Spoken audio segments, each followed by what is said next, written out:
Good afternoon. We're so excited to have so many of you join us today. And it is the top of the hour. We're going to give folks another minute or so to join. People are continuing to join the webinar fast and furious. So we will go on mute here briefly, and we'll get started in about 1 minute. Thank you for your patience.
Well, good afternoon.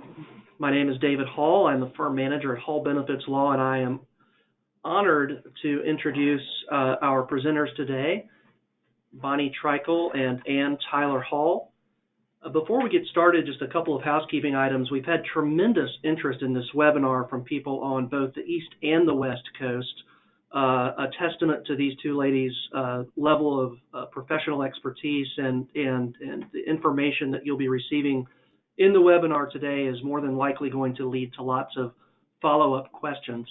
And as such, we at Hall Benefits Law and the great folks at Zuna have already been discussing a follow-up webinar. And in that vein, as your questions arise during the webinar, because of the limited amount of time that we have, we want to be respectful and try to end right around 3 p.m. Eastern Time. We are going to be collecting those questions and use those as the basis of a follow-up webinar. You can submit those questions via the question portal in your control panel on GoToWebinar. And if you are unable for any reason to do that, please email your questions to anyone involved here, but specifically we'll be fielding questions through admin@hallbenefitslaw.com. Okay, with that out of the way, let's go ahead and get started. I am going to introduce our speakers, starting with Ann Tyler Hall, who will be going over giving a very broad and sometimes deep overview of the Secure Act. Ann Tyler is the founding attorney and the principal at Hall Benefits Law. She is the author of Case Studies in ERISA, Why It Matters and How It Benefits You. Our focus at Hall Benefits Law is on proactive, relationship-driven employee benefits legal compliance, and our team of attorneys serves clients in 28 states. Since January 1st of 2018, Ann Tyler and her team of attorneys have avoided and abated directly for plan sponsor clients more than $60 million in ERISA penalties. Bonnie Treichel is an attorney as well. She is the partner and co-founder of her most recent venture, Zuna, out of Portland, Oregon. She brings her experience to a variety of ERISA and retirement plan related issues. She is a frequent speaker, and I will say that I first encountered Bonnie in my role as the ASPA liaison to the ASPA Benefits Council of Atlanta, and she is the immediate past president of her ABC, the ASPA Benefits Council of the Great Northwest, and she is very involved and working on various committees for ASPA and involved in other organizations as well. She earned her JD from Pepperdine University School of Law, and she is, along with Ann Tyler, one of the more impressive women that I've ever met, and I think you will find that both speak with an intelligence and candor that is very appealing to plan sponsors. So I would encourage you, if you have questions related to your own plans, that you would reach out to Bonnie or the team at Hall Benefits Law. So with that, I'm going to turn the program over to Ann Tyler Hall. Thank you, David. There is a lot to talk about with the passage of the Secure Act. It was interesting. I was actually out at the Great Northwest Benefits Council back in November, and there was a lot of discussion among the attorneys about whether we would see the passage of the Secure Act. And in the 11th hour, Congress tucked the Secure Act in the Further Consolidated Appropriations Act of 2020. This is the most significant piece of retirement legislation we've seen probably since the Pension Protection Act of 2006.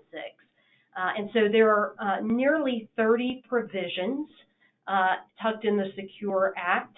We're going to talk about many of those, but not all of them. We're going to go into a little bit deeper detail on a few of them and discuss high level for most of them. As David mentioned, we welcome your questions. We will likely do a follow-up webinar just to field those questions. We're getting questions internally here at Hall Benefits Law, and we welcome your questions for the attendees today. Just as a high-level overview, we're going to talk about approximately 13 provisions that are immediately effective. Essentially effective for plan years beginning after December 31st, 2019. And then we're going to talk about changes effective after 2020. And so we'll dive right in. Just a note, most tax-qualified retirement plans will be required to amend their plans to reflect Secure Act provisions, both optional if they choose those, and the mandatory provisions. But Congress provided for a remedial amendment period until the 2022 plan year. But practically speaking, we're recommending that plan sponsors really dive in and understand what changes are optional, what changes are mandatory, and go ahead and think about amending their plan, talking to ERISA counsel, talking to service providers about a paradigm for compliance. And we'll dive into just what some of those changes include. So the first change, mandatory change, the Secure Act increases the date for commencing required minimum distributions, RMDs, from age 70.5 to age 72. So essentially it allows for retirees their money to grow tax-free for another year and a half. And this change was effective immediately. And so for plan sponsors, they'll need to update current policies and notices for these changes, for instance, rollover notices. Also, there's this interesting bifurcation here for this change, because for those individuals who had already attained age 70.5 by December 31st, 2019, they're still under the old rule. So we've got two rules now. We've got the age 70.5 rule and the age 72 rule, complicating it a little bit further. So plan sponsors need to be working with counsel, working with service providers now to accommodate this change and update relevant documentation. I did want to mention pension and governmental 457B plans. Prior to the Secure Act, the earliest age for in-service distributions generally for 457B plans was retirement or severance of employment or age 70.5, and for pension plans, in-service distributions were available as early as age 62. The Secure Act decreases the age of in-service distributions and allows now for both governmental 457B plans and pension plans in-service distributions at age 59.5.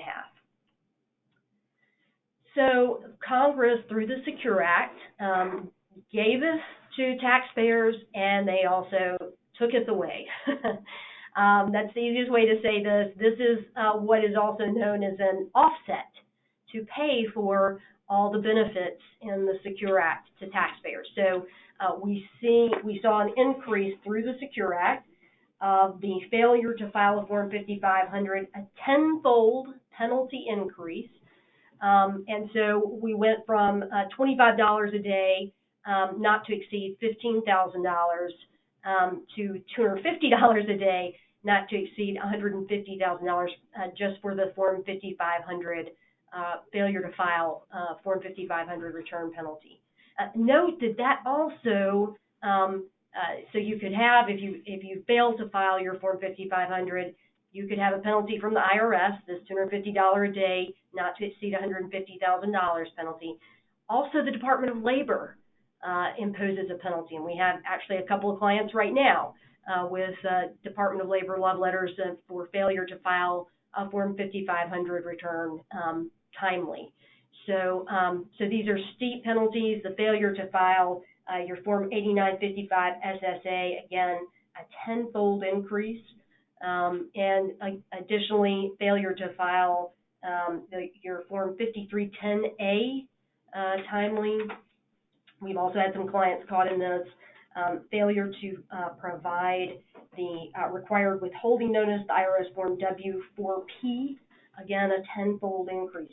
So very important that plan sponsors are aware of these filing requirements and deadlines and adhere to those and work with counsel to make sure they don't run afoul of these requirements. A nice benefit for taxpayers. The Secure Act now permits participants in qualified contribution plans to elect a penalty-free in-service withdrawal of up to $5,000 within 1 year following the birth or adoption of a child. And it also allows later repayment. There's no deadline on this repayment, but if you take out a $5,000 distribution and you want to repay it, you can under this new rule. Just a note that the child must be under age 18 and physically or mentally incapable of self-support. This $5,000 maximum withdrawal applies across all plans. So if you've got a profit-sharing plan, you've got a 401k plan, you've got other plans across your company, this applies as an aggregate withdrawal limit. But it does apply separately to each individual. So it's possible for each spouse to take $5,000. So a nice taxpayer benefit. And Tyler, if I might, on this one related to the penalty-free withdrawals for the birth or adoption of a child, I think this is one that I'm getting a lot of questions on in my office. And I think it goes back to a point you made earlier related to being proactive and really talking to your ERISA counsel or your consultant or your vendors, because I think it would be my perspective that we'll probably see additional guidance from the IRS, particularly as it relates to procedures for how to make that repayment if someone decides they do want to repay the $5,000, for example. Would you anticipate potentially the same, that there would be additional guidance here? I'm certainly getting a lot of questions as to, this is an optional provision, but what action should I take today? Absolutely, Bonnie, great point. And again, I think it highlights, again, why it's so important for plan sponsors and those who work with plan sponsors, their trusted advisors, are aware of these changes and they're having these discussions now. I mean, this provision is effective and optional for plan sponsors immediately. We had a plan sponsor reach out to us last week, and we were talking through what an amendment to the plan would look like. They want to allow for this. So what we were talking through is timing of the amendment and the details of working through making sure that the plan is amended timely and it's communicated fully to participants. So while I do think we're going to see more guidance, I also don't think that plan sponsors have to wait if they want to adopt this optional provision for their plan and allow for withdrawals for births or adoptions. So yes, I do think it's good, though, I think it highlights why it's so important for plan sponsors and trusted advisors of plan sponsors to be thinking through these types of changes and what plan sponsors might want to think about implementing immediately. Absolutely agree, because I think as we look at these, I think there's a lot that we'll see. There may be additional guidance forthcoming, and if you waited for guidance on everything, we might be waiting several days. That's true, absolutely. Did want to just mention, we have a client with this very issue. If you have a soft frozen benefit plan, generally a plan that starts out as non-discriminatory at the time that it's frozen, but over time, as a result of attrition in the workforce, these soft frozen plans tend to cover older, longer service employees who are frequently highly compensated employees and therefore become discriminatory. And so the Secure Act provides some non-discrimination testing relief for these types of soft frozen benefit plans.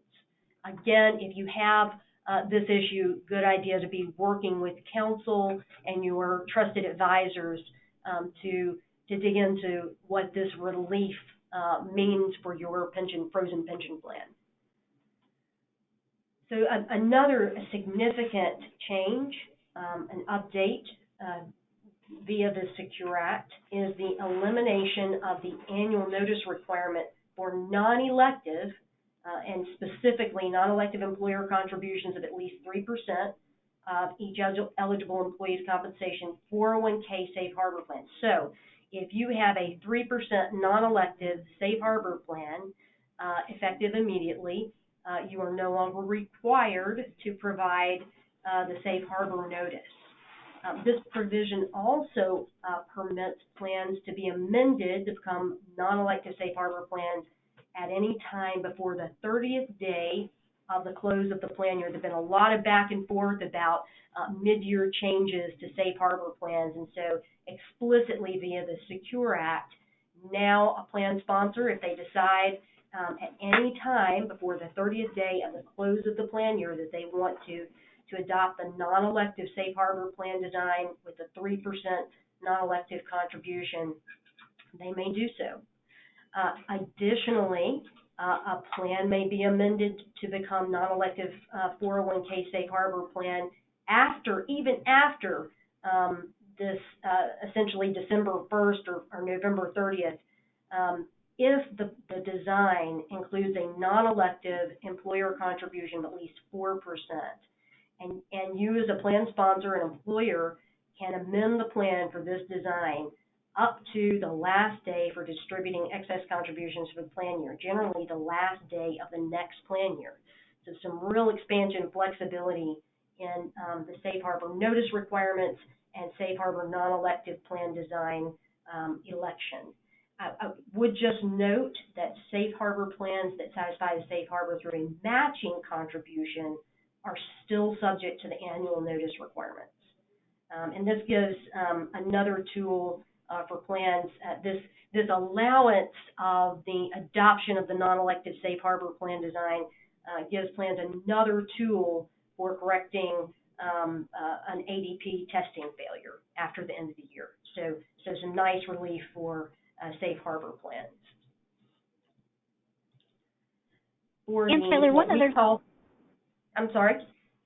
One other quick note I was going to make, a point of clarification or question that's come up with the notices around the non-elective safe harbor plans is that, do we still have to have a summary plan description, or would we still have to keep up with making the changes in our summary plan description?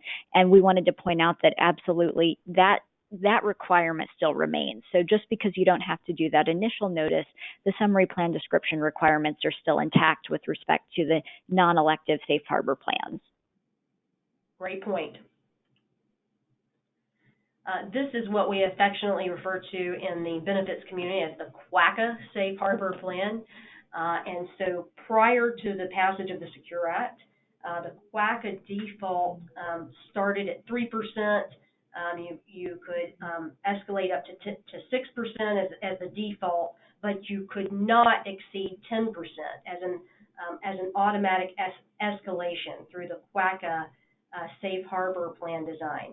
So the Secure Act raised that ceiling from 10% as the maximum escalation for employees who are in that QACA plan design and employers who are auto-escalating employees' contributions each year. Now those contributions can be escalated up to 15%. Again, this is an important change, so if you decide as a plan sponsor to make this change, this is going to require and impact a variety of plan provisions, including enrollment materials and procedures, potentially safe harbor notices, and processes for changing deferral elections. So if you're interested as a plan sponsor or as a trusted advisor, some of your plans, your employer plans are interested in this plan design change, important now to begin thinking about the impact of this change and what plan documents will need to be updated and participant communications made for those eligible participants. There was there has been a sense that a lot of employers and a lot of employees in the U.S. don't have access to a retirement plan. And so the Secure Act extends the deadline for employers to adopt new retirement plans for the preceding taxable year until the due date of the employer's tax return. Previously, employers had to adopt a retirement plan by the end of the year, no later than December 31st. Now, this provision applies to employer-funded plans. So, for instance, stock bonus plans, pension plans, profit-sharing plans, but not 401k plans. So this is also effective immediately. If you're a plan sponsor and at the end of the year trying to make a decision and don't hit that December 31st deadline, you can still, in 2021, adopt a plan retroactive and effective for 2020. Small employer tax credit. This has gotten a lot of interest and a lot of questions. And so generally, the small employer tax credit includes a tax credit for employers who incur qualified retirement plan startup costs. And so this is a 3-year credit. It is the greater of $500 or the lesser of $250 per non-highly compensated employee who is eligible to participate, or $5,000. And so just generally, it's up to $5,000 of incurred cost. There is a caveat to that, Bonnie, and I'll let you weigh in on that. Sure, yeah. As Ann Tyler mentioned, I think this provision is getting a ton of attention, partially because the concept behind the act itself is to get more access to retirement plans for Americans.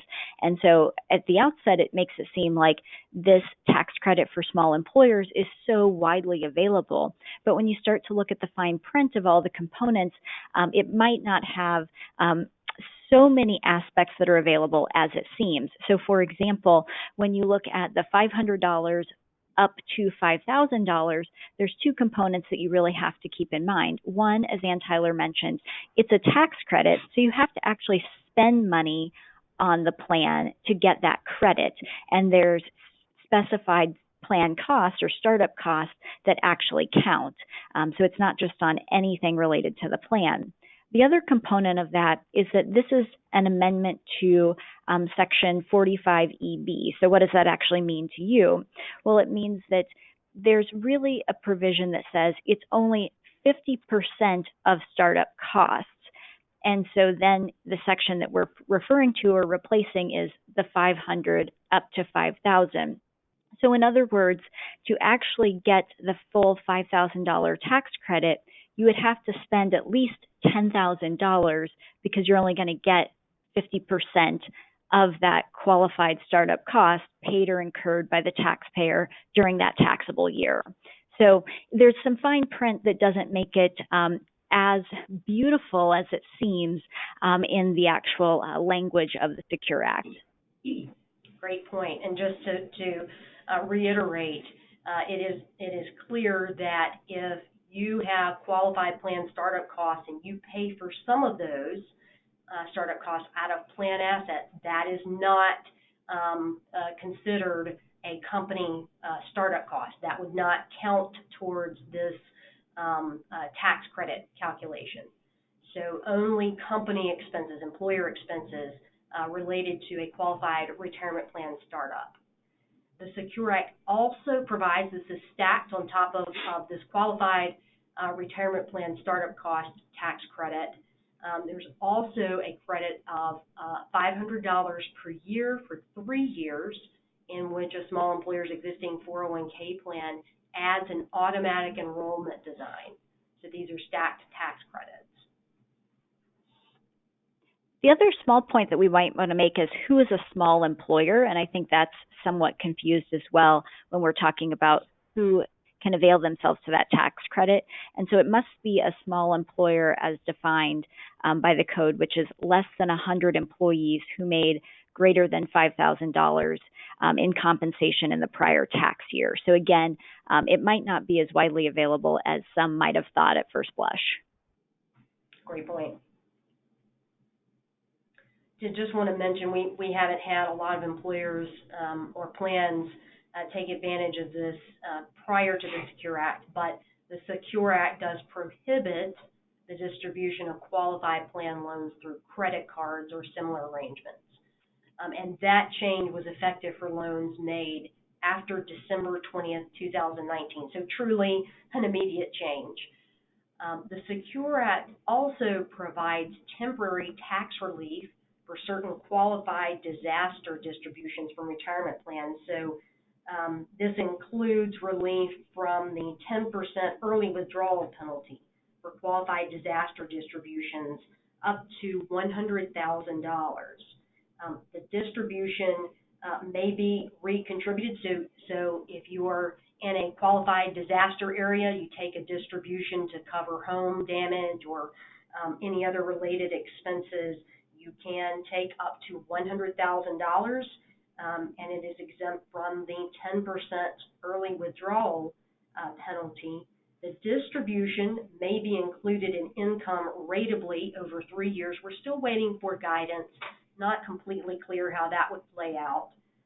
And the participant may, if they are able to, recontribute the amount that they withdraw for this qualified disaster distribution. They may recontribute it if they do so within 3 years of the initial withdrawal. Waiting for additional guidance on this, but a nice relief for those in qualified disaster areas. One of the big changes, we've talked a lot and we've gotten a lot of guidance from the Department of Labor over the past year on association retirement plans. While we had gotten a lot of guidance, there were still a lot of unanswered questions. And so the Secure Act opens up multiple employer plans, essentially allowing for open MEPs. The association retirement plan still had some restrictions around the commonality required for small employers to participate in an association retirement plan. Pooled employer plans essentially now are considered what we had previously in the industry thought of as an open MEP. The Secure Act also eliminated the one bad apple rule as it pertains to pooled employer plans.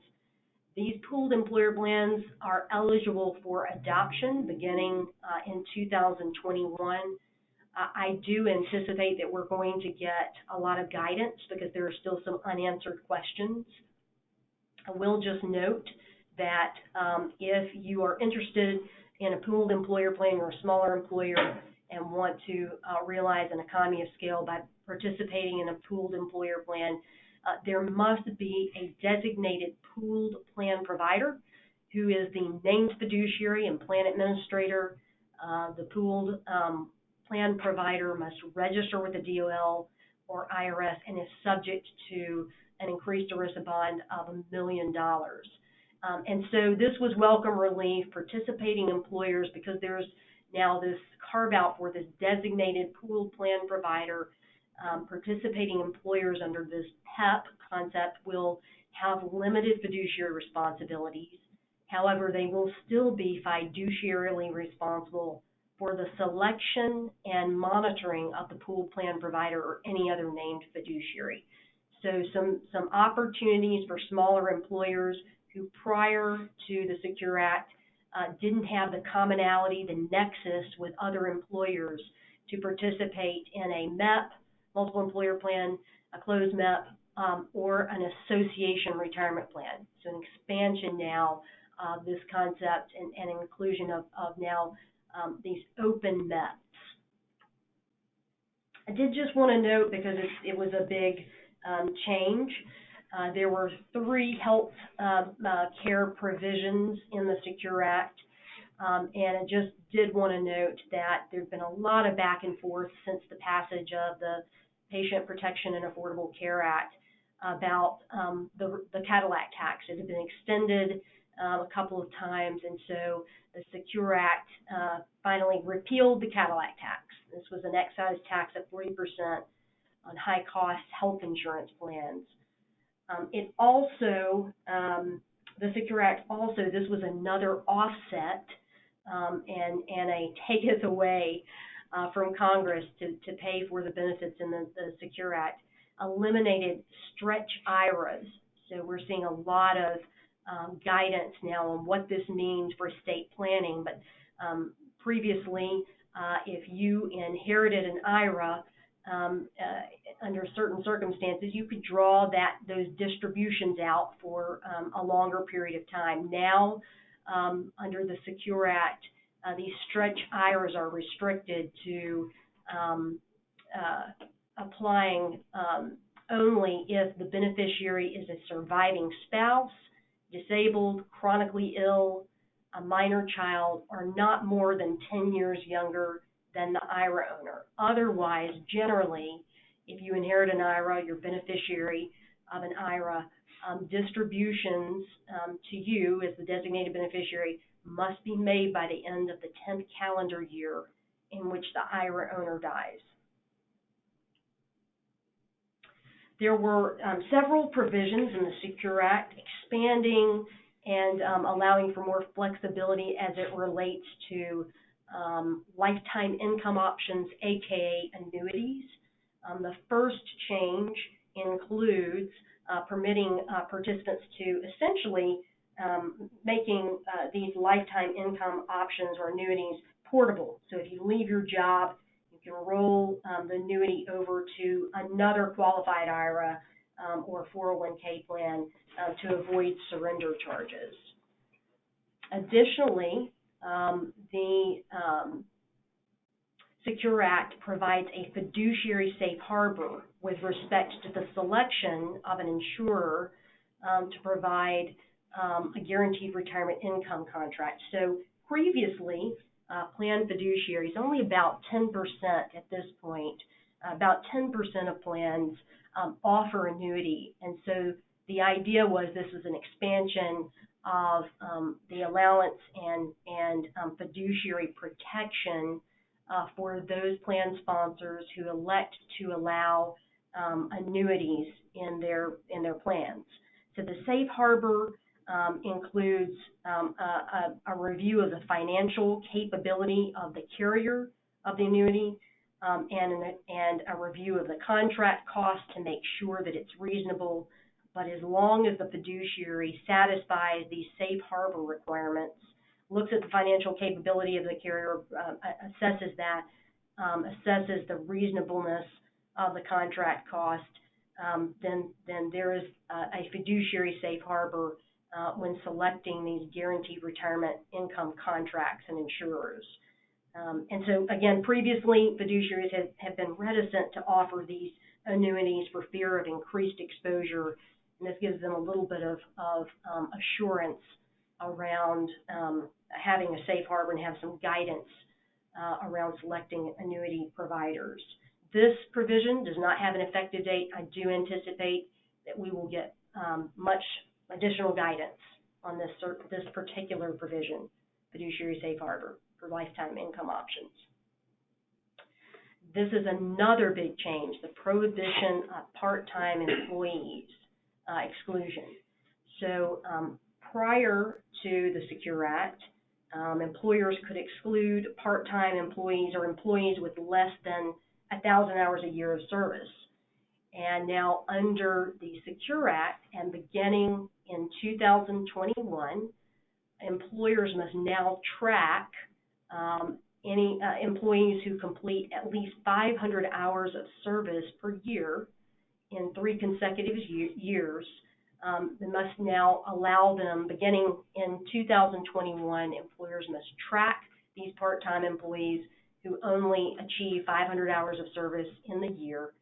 And then assuming that they achieved 500 hours of service a year for those 3 consecutive years, 2021, 22, 23, assuming a calendar year plan, then those part-time employees must be offered the opportunity to participate in the 401k plan as far as elective deferrals. It does not require employers to offer these part-time employees with only 500 hours of service, offer them employer contribution, a matching contribution. These part-time employees may also be excluded for purposes of non-discrimination testing, coverage testing, and top-heavy rules. But it does require the employer, the plan, to offer these part-time employees the alternative to participate in making elective deferrals in the 401k plan.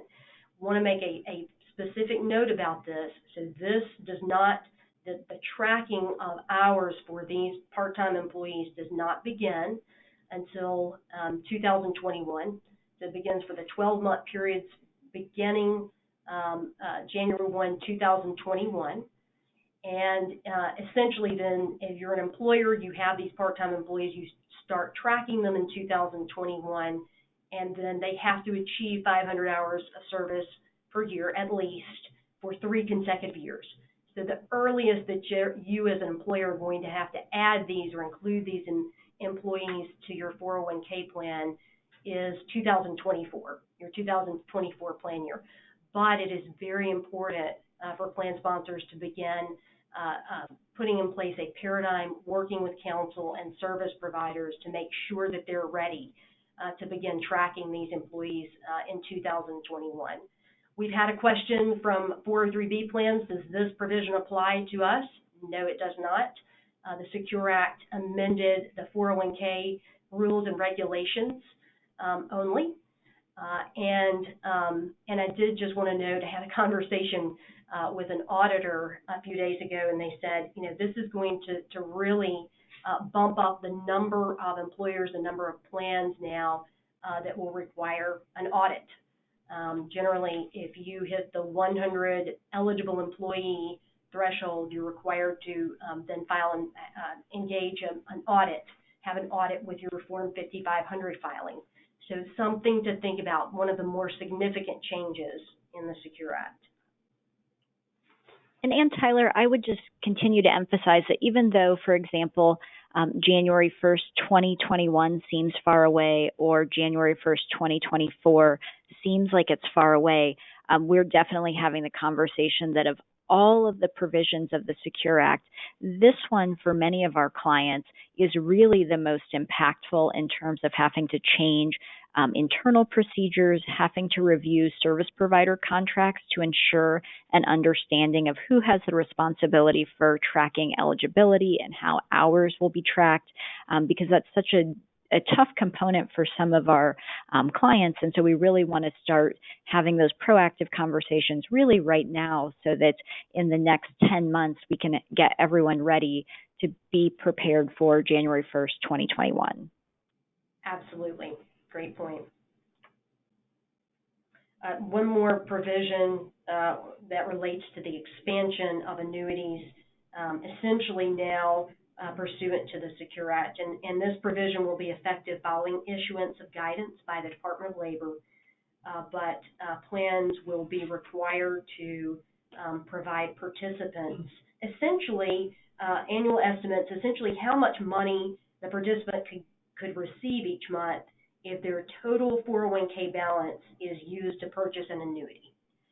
So these annual statements and estimates will become a requirement after we receive following issuance of guidance by the Department of Labor. The final provision I'm going to talk about is this permission to consolidate Form 5500s for certain plans. And the idea behind this provision in the Secure Act is that this change reduces the aggregate administrative costs, making it easier for small employers to sponsor a retirement plan. And so if you are an employer, you're a plan, and you have the same trustee, named fiduciary, administrator, plan year, and investments and beneficiaries, you may file with the other related or the other employers with this same variables. You may file a consolidated Form 5500. The idea is that this is going to be administratively less costly and time-consuming. With that, I'm going to turn it over to you, Bonnie.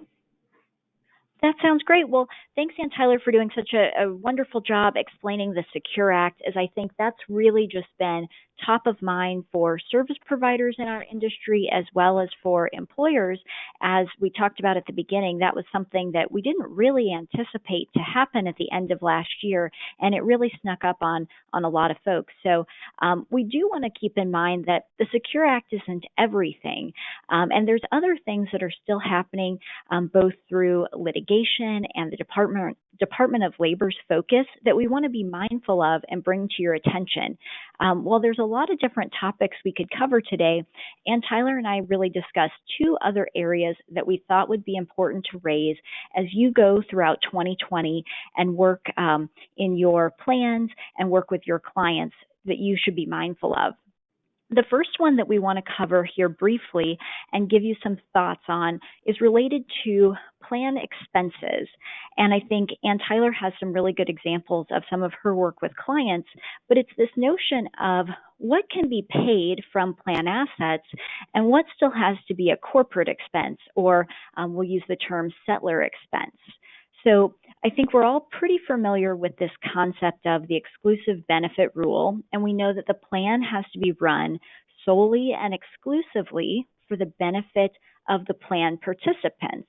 And that means providing benefits for participants, and part of that is that responsibility to pay plan expenses and to only pay reasonable plan expenses. And expenses, when we're talking about them, they're going to come in two flavors, really. And as I mentioned, one is this concept of really settler expenses or corporate expenses, as we'll talk about. And then the other are going to be plan expenses. We want to keep in mind that it's a fiduciary determination to decide what is a plan expense versus what still has to qualify or remain as a corporate expense, or rather a settler expense.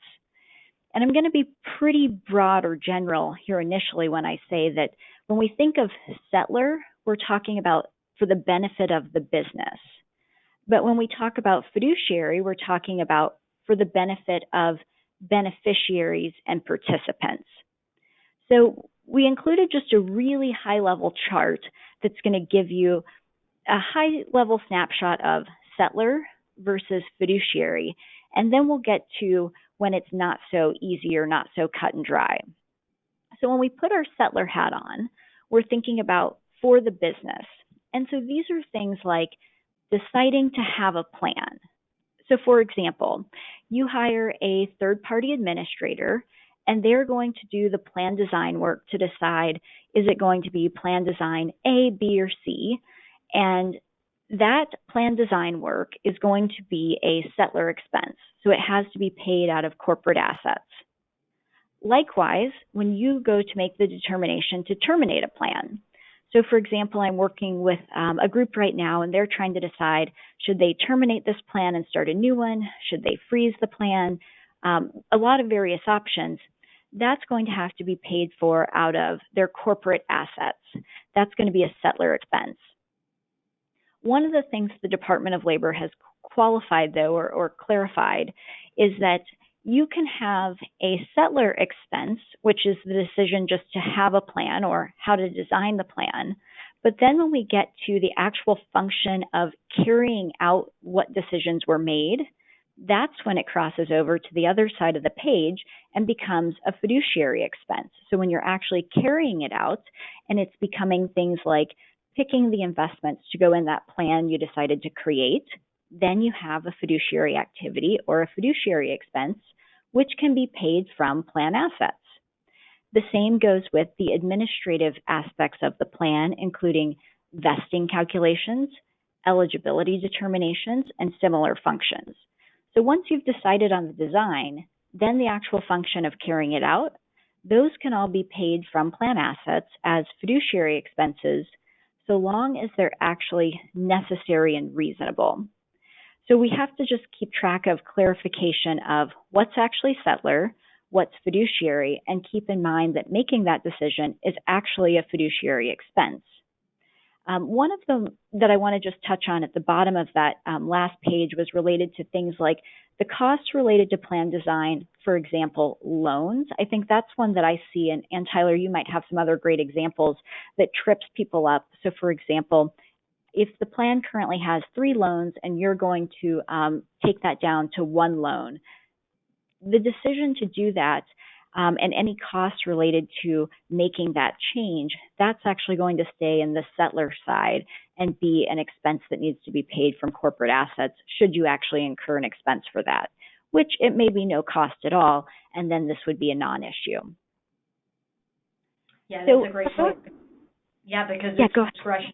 And you make a great point in your column, just one up costs associated with required plan amendments are a reasonable fiduciary expense. Great point. I did just want to mention, Bonnie, anecdotally, we terminated a $120 million plan last year. And so as we were closing out the plan, we had some assets to use for plan expenses. And we did various memorializations and memos around this is a permissible plan expense, and here's the Department of Labor authority and guidance, because we didn't want to run into any scrutiny from the DOL. And I wanted to make an interesting point. We got a question from the plan sponsor of this was part of an acquisition. And so the buyer plan sponsor said, well, can we pay from this terminating plan the auditor's expenses for the plan to accompany the Form 5500? And so they were at that point, so this plan terminated in 2019. At that point, the auditor was working on the 2018 auditor's report to accompany the Form 5500. And so that was a permissible plan expense. They also, the buyer, wanted to use plan assets to pay for the 2019 because you still have to file a Form 5500 and an auditor's report if you have plan assets. Even though the plan was terminating in 2019, it had assets, and we had to file a Form 5500 with an accompanying auditor's report. But because the auditors weren't going to do that work and do that review until the summer of 2020, we scrutinized and reviewed Department of Labor guidance, and essentially DOL said, no, that's essentially the terminating plan is loaning the company its assets to pay for, plan assets to pay for this auditor's report, not permissible. So we had one auditor's report that was payable from plan assets and another that was not. That's a great point, and thank you so much for sharing that, because I think the point we make on the next slide is really that it's not always easy to make these determinations. One of the things that the Department of Labor has done, which is very helpful, is they've actually, in this instance, provided some really good examples on their website. I believe there's 6 hypotheticals, and we've provided the link to that. And what they're doing is referencing back to, as Ann Tyler, you mentioned, some of the guidance that's been previously issued through advisory opinions. So in this instance, there actually is quite a bit of information available. If you don't know, or it's not clear cut, as some of the examples we previously provided on the prior chart, you can go and look at the Department of Labor's website. It's all publicly available there. You don't have to be an attorney to have, a LexisNexis password to go get it. go and check it out and then, see, do I need to go get further counsel, check with your ERISA attorney, and make sure you're erring on the side of paying from corporate assets if it comes down to it. So I think there's some really good resources available. And of course, always check with your ERISA attorney or an experienced consultant to assist you with making that determination. The last thing to the point of plan expenses that we really, really want to emphasize, it always comes back to both documentation and reasonableness of fees. So on the next slide, the point we really want to make is that you always have to check the plan document. So the plan document generally will specify what is a permissible expense to be paid. And to the extent that the plan document is actually silent, you may have various other policies related to the plan, which might specify what expenses can be paid from plan assets and which ones may not be. So for example, it might be in an investment policy statement or a fee policy statement. It might be documented in some minutes or memorialized elsewhere, but the plan document will always trump. Only to the extent the plan document is silent would you check one of these other policies. And what you certainly don't want to do, as we were preparing, and Tyler made a great point, you don't want to have various documents that are all inconsistent. So certainly check your documentation. As you're making decisions about what should be paid, be sure to document that via the meeting minutes. And don't forget, as always, that it still must be a reasonable plan expense. As we're getting to the... Go ahead. One final point, Bonnie, that this is an important and costly mistake if you as a plan sponsor aren't carefully memorializing and seeking counsel on what is a permissible plan expense. And Duke University was sued for fiduciary breach by the preeminent plaintiffs firm Schlichter and Bogard, and they settled last year, 10 figures. And part of the settlement included this discussion around Duke paying for some of their HR team's salaries through plan assets, and it was not a permissible plan expense. So it is so important for plan sponsors, if they're going to use plan assets, to make sure that they're seeking counsel on what is a permissible plan expense. Absolutely. Great point. And that's actually a great segue to the last brief section we wanted to cover today, which comes from some of the related litigation. So Ann Tyler brought up the Duke case, which is one of the approximately 20 403B cases that started around 2016. And we want to touch on a couple others, which lead us to this last key area, which is related to your employees' data or your employees' information. So their social security numbers, their investment decisions. The real issue here is it your job as an employer or plan sponsor to protect that data? And if so, what should you be doing? And why? So when you think about your employee data, there's probably two key issues that you start to think of. Well, probably it's just one, right? You've been thinking about cyber theft. You think about cybersecurity, and there's all kinds of material out there on cybersecurity. But the other issue that's really becoming more pervasive, and we'll talk about a few of the cases, and some of those are referenced here in the slides, is this issue of protection of employee data from cross-selling of products unrelated to the retirement plan. And the case law that we're seeing and that we'll discuss here briefly just at the end of the webinar is related to cross-selling by record keepers. But I think another issue that we should think about briefly and be cautious of is that it can also come up in the advisor or consultant setting where there's cross-selling. And I haven't seen any cases on this yet, but where there's cross-selling from if you're using data from these employees that you're getting from one-on-one meetings where you're selling financial wellness, and then you use that to sell, again, additional products unrelated to the retirement plan, such as a rollover. So this is becoming a new hot topic, and there's a few cases that give us some information. So, what is your responsibility under ERISA?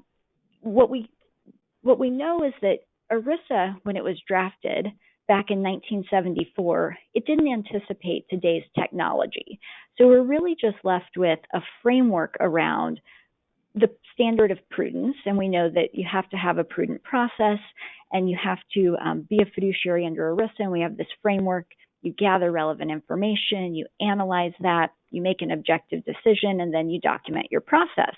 But that doesn't anticipate the technology we have today and all of this data we can gather and the things that we can do with it to make really some positive changes for employees.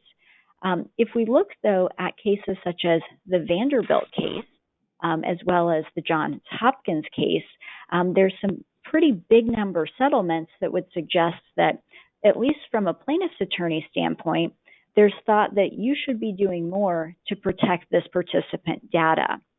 So the real argument here is that there's an ability for plan sponsors to take action against record keepers in these instances and protect participant data against cross-selling of additional products or services. For example, outside of the retirement plan, things like the rollovers, insurance, and various other products, because financial services institutions are able to make more money outside of the retirement plan by virtue of having participant data that they gained from the services with respect to the retirement plan.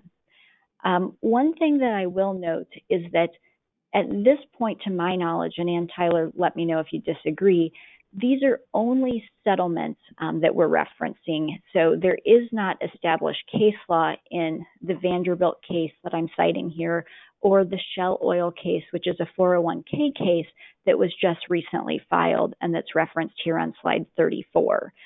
These are only claims, and these are not established case law. And I know, Ann Tyler, you had a few other points. Yeah, that's a great point, Bonnie, and I will just say I just recently listened to an interview with Jerry Schlichter, the preeminent plaintiff's attorney in these 401k and 403b fiduciary breach litigation cases. Their firm, Schlichter and Bogart, has settled or achieved more than $300 million in retirement plan fiduciary breach settlements. And his exact words, so he was being interviewed in this podcast, and he said, so there is more complexity now in fiduciary breach litigation, according to Jerry Schlichter, and that complexity is caused in part by the sophistication of service providers, and he described that fees have gone down for record keeping, but something else pops up, and he compared it to this whack-a-mole. So now record keepers are now selling other products and services, and the problem with that is that that plans and employers unwittingly then are vouching for these record keepers and the services that they're offering, that they're cross-selling unwittingly most of the time, maybe not even understanding that cross-selling concept. But he reiterated, but it's the duty of the fiduciary committee members to work for the sole benefit of participants and beneficiaries, not for the sale of credit cards or whatever record keepers and service providers are trying to cross-sell. And so he made it very clear that his firm is trolling for plan sponsor for this very issue, this cross-selling of products, and that fiduciaries need to be on high alert when we talk about this a lot on the benefit plan compliance side, reviewing service provider agreements. Plan sponsors, you need to understand what the record keeper, what the service provider is offering, and whether they're cross-selling products or looking for that opportunity through the relationship with the employer or the plan. Great point. And I think that's one of the great segues we can leave the group with on the next slide, are just some of the questions and action items you can be thinking about. Actually, I guess we'll go one more slide further, but some of the action items that the group can be thinking about in terms of how you can seek to limit some of that cross-selling, or at a minimum, if you're not actually able to, if you have a small plan, for example, and you're not actually able to limit the cross-selling of a really big record keeper, for example, there are certainly still things that you can do to communicate to employees to help them understand the differences in services that are offered outside of the plan versus inside the plan, for example. And that's something where we've helped create communications that employees can become more informed on that, and those can come from the employer. There's also things that you can do to help negotiate some of the contract provisions, and Tyler, as you mentioned, from those service providers. So I think with that, I'm going to turn it over to Katrina from my team to make some concluding remarks. Thank you, Bonnie. I'm Katrina Vallet-Zuna, and I'd like to thank you all for attending the webinar today. Special thanks to Hall Benefits Law and Ann Tyler for partnering with us on today's webinar. The team here at Zuna, in conjunction with Hall Benefits Law, wants to thank you for attending the webinar today, and we encourage you to enter your final questions in the questions panel in your GoToWebinar. You may also send questions to either Hall Benefits Law at admin@hallbenefitslaw.com or to Zuna at info@teamzuna.com, and we'll incorporate these questions into the Part 2 webinar that Ann Tyler referenced earlier, which will be a Q&A focused on all of your great questions from today. If you think of additional questions in the coming days, please don't hesitate to send them on to us. We'll be in touch soon with a recording of today's webinar and a copy of the slides.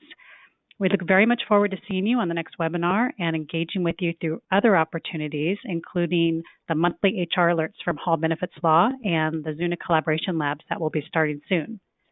This concludes our webinar for today. Thank you so much for attending.